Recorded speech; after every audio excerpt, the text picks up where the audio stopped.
The clink of crystal glasses stopped mid-toast. My father's voice shattered the room like glass. She's the reason our family's failing. Heads turned. Eyes locked on me. Some curious. Some disgusted. Most amused. Before we begin, drop a comment and tell us where are you from and from which city you're watching our videos? And after watching the whole video, don't forget to tell us what would you do in this situation? Be honest, tell me in the comments below. We read every comment. Let's begin. I stood there, frozen in my emerald satin gown, the exact one Mom once mocked me for saying looked like a discount tablecloth. My wine glass trembled in my hand as security began walking toward me in sync. Two men in black suits, sharp, silent, and smug. They'd been waiting for this moment, probably rehearsed it with him. Escort her out, Dad commanded, his jaw clenched, his hand dismissively waving me off like I was some stain on the family name. This event is for real members of this family, not freeloaders who embarrass us.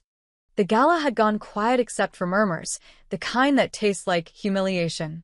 A cousin whispered something to his fiancé. My Aunt Allison smirked behind her champagne. And Mom, she looked down. Not in shame, not in guilt, just disinterest.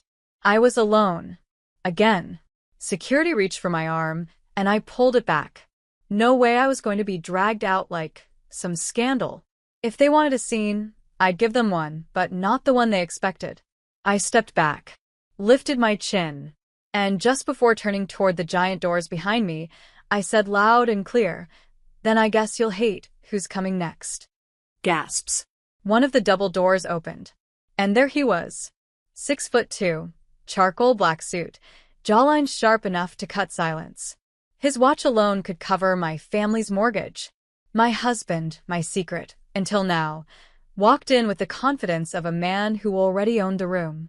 Cole Maddox, billionaire tech CEO, Forbes cover boy, the same man my father tried and failed to partner with 2 years ago. The man they all underestimated. The man no one knew was mine.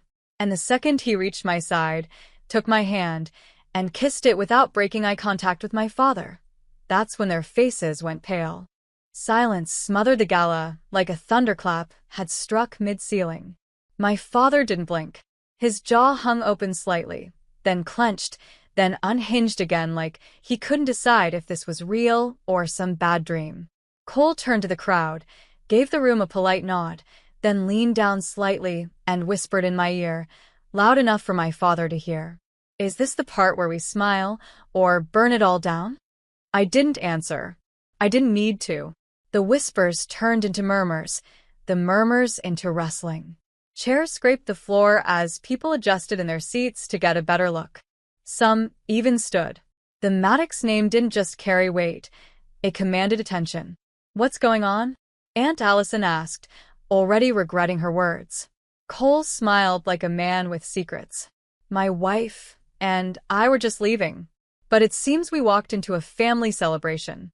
Or was it an ambush?" The word wife echoed like a slap. My brother Seth choked on his champagne. My mother stood now, clearly trying to compute what she'd just heard. And Dad, he was already reaching for control. "You married him," he growled, eyes darting to me. "Behind our backs? Without our blessing? After everything we've done for you?" I turned slowly. "You mean after all the years you used me as a pawn?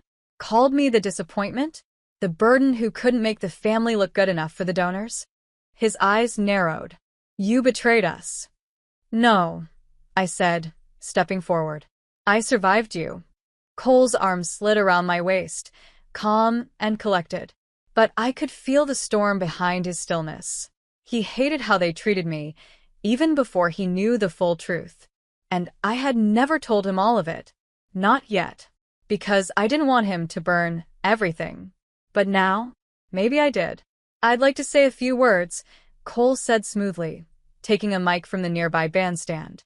"If the host doesn't mind." My father started to protest, but someone else stepped in, the governor. A longtime Maddox investor and a close friend to Cole.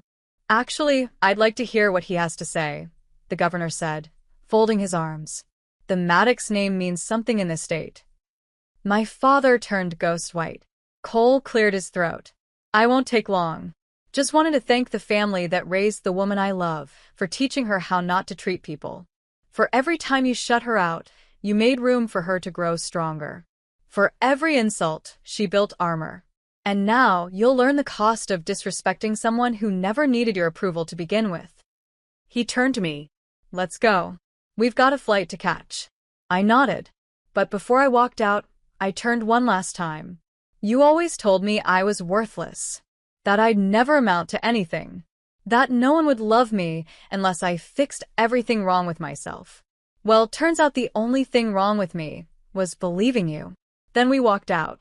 And I swear, you could have heard a pin drop on the marble. But this wasn't revenge yet. Not even close. This was just the introduction. The black town car waited by the curb, engine low and humming. Cole opened the door for me like he always did, like a man who didn't care if the world saw him do it. I slid inside, heart still pounding from the adrenaline. The doors shut with a soft, definitive click, and silence wrapped around us. Until Cole spoke. You okay? I nodded once. No, I said quietly. But I will be. He studied me for a moment, then pulled out a velvet box from the console and handed it to me. Open it. Inside was a silver key. To our building. But the label read my maiden name. Madden Enterprises, CEO, Elena Madden.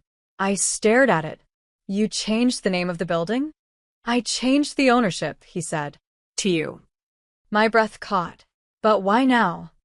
He leaned back. Because they need to know you didn't just marry up. You are the up. I wanted to wait, but they humiliated you publicly, and I don't let that go unpunished. For a moment, my hands trembled. Not because of the power, but because someone, for once, believed in me more than I ever had. But then, my phone buzzed. A message. From my younger sister, Grace. Are you happy now? You've embarrassed the entire family. Dad is livid. Another one followed. You always ruin everything. I didn't reply. Because the truth was, I hadn't even started. 2 days later, Midtown. The Maddox boardroom smelled like cold steel, lavender diffusers, and vengeance. I sat at the head of the table, the silver key now pinned on my custom blazer, the board's eyes fixed on me. These weren't just yes men, they were wolves. But Cole had already cleared the path. This is the proposal, I said, setting down the folder. We'll purchase the pending real estate holding from Madden Capital. It's undervalued, and my father is desperate to offload it. One of the men raised a brow. And what's the catch? I smiled. We won't tell them who's buying. I watched realization slowly spread across their faces. You're going after your own family's assets? Someone asked. No, I replied calmly. I'm simply taking back what was never theirs to gatekeep. Cole leaned in from my right. You all have your marching orders. Let's shake the tree. Back at the family mansion, 1 week later. I wasn't there, but I could picture it clearly. My father storming into his office, finding the letter from his lawyer. The one that said the family's most lucrative downtown property was now in the hands of a shell company backed by Maddox Holdings. He must have turned red, then pale, then screamed. But what he didn't know, that property was about to be renovated into a free public resource center under my name. No profit, no investors, just a symbol that I could do good without them, and they could do nothing about it. I wasn't playing their game anymore. I was writing a new one, but every revenge story has a twist, and mine came the night I found out what Grace had done. It started with a voicemail. Hey, Elena, it's Aunt Ruth. I don't want to get in the middle, but your sister, Grace, she's been talking to someone, a reporter, about you, about your marriage, about secrets she says she knows. Be careful. The line went dead, and for the first time in days, my fingers went cold. I'd underestimated her. Grace wasn't just jealous. She was dangerous. And I had just declared war. I always knew Grace was bitter. But I never thought she'd sell me out to a gossip rag for a taste of attention. 2 days after Aunt Ruth's call, my inbox exploded. Not with emails from clients or associates, but links, screenshots, tabloid headlines, secret marriage scandal. Billionaire's wife was a family outcast. Elena Madden faked her way to the top. Insiders claim her marriage was a business deal. They used pictures from years ago, ones Grace could have only pulled from private family cloud accounts. One showed me at a low point, crying outside the old family estate after my father denied me a job at his company, saying I wasn't built for business. Cole found me reading the article alone in the kitchen, one hand clenched so tight my nails left marks on my palm. "She used my worst moments," I whispered. He stepped beside me, calm but firm. "Then you use your best." I looked up. "She wants to ruin my name." He nodded. "So, you remind the world who gave it value." 2 days later, a televised gala appearance. We hadn't planned on attending the Midtown Equity Conference's fundraiser. But the moment I saw Grace listed as a panelist for Women in Leadership, I asked Cole to make a call. We arrived late, on purpose. The cameras were already rolling. The moderator was halfway through introducing Grace, describing her as an inspiring advocate for family business values. I nearly laughed. Then the doors opened again. Flashbulbs went wild. This time, no one gasped. They cheered. I walked in wearing the same dress Grace had once mocked me for trying on, custom-fitted now, sleek, powerful, and took the microphone without waiting to be invited. "Good evening," I said. I wasn't scheduled to speak tonight, but given some recent headlines, I felt compelled to remind a few people what truth looks like. Grace froze. She couldn't interrupt, not on live TV. "My name is Elena Madden. I was called a failure, an embarrassment, and worse by the very people who claimed to love me. And when I finally stepped away to build something for myself, I was branded a traitor." I glanced at her. But here's what they won't tell you. The only betrayal that ever mattered was surviving theirs. I walked off before applause could begin. Let her sit in that. Let her burn in it. Later that night, our penthouse. Cole stood on the balcony, whiskey in hand. I joined him with a mug of tea, staring out at the skyline. The world felt quieter after what I'd done. But my mind wasn't quiet. "You think she'll come at us again?" I asked. He shrugged. "Grace doesn't know when to stop. But she also doesn't know you've already won." I stayed silent. Then, "There's something I never told you." He turned toward me. "I once loaned her money. Before you. Before any of this.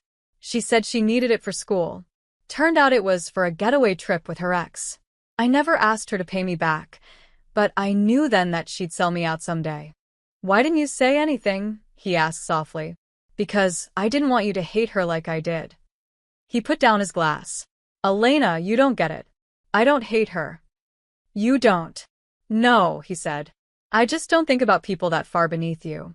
But Grace wasn't done. 3 nights later, someone tried to hack into Cole's financial records. An IP trace confirmed it. Grace had gotten into the building Wi-Fi from a borrowed laptop at a Midtown cafe. We caught it in time. Nothing was stolen. But it told us one thing. She wasn't just trying to humiliate me now. She was trying to destroy him too.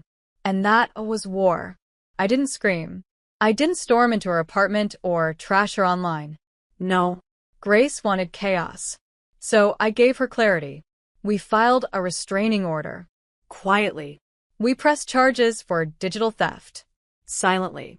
And then I made the final move, publicly. The final strike, at the Madden Legacy Gala. My father still held the annual event, even after the scandal, even after the failed real estate deal.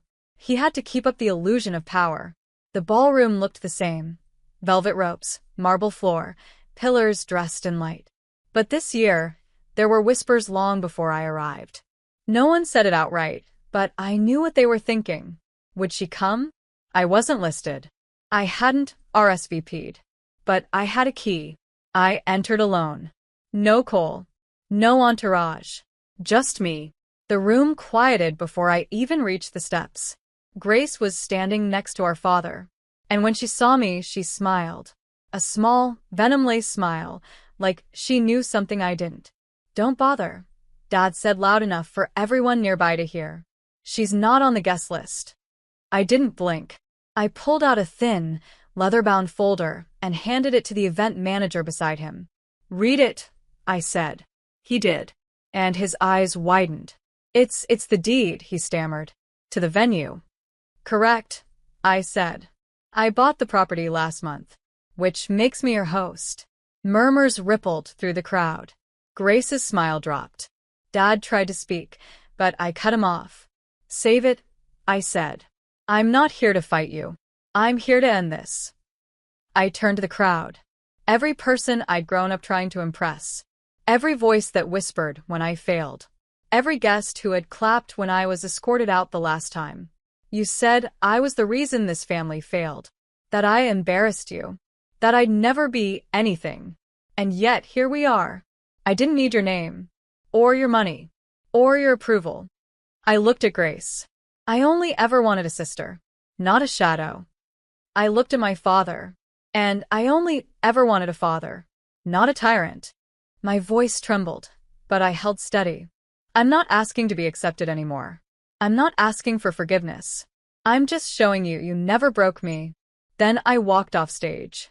And Cole, waiting just beyond the curtains, wrapped me in his arms. I'm proud of you, he said quietly. For surviving? No, he said. For winning. Epilogue. 2 months later. Grace took a deal. No jail time. Just a hefty fine, mandatory therapy, and a full public apology, written by her lawyer and read on a podcast no one listened to. Dad's company was under investigation for financial misconduct. Nothing connected to me, but poetic enough. And as for me, I launched a scholarship for women who had been cast out by their families, who were told they weren't enough. The first recipient was a girl who reminded me of who I used to be. Quiet.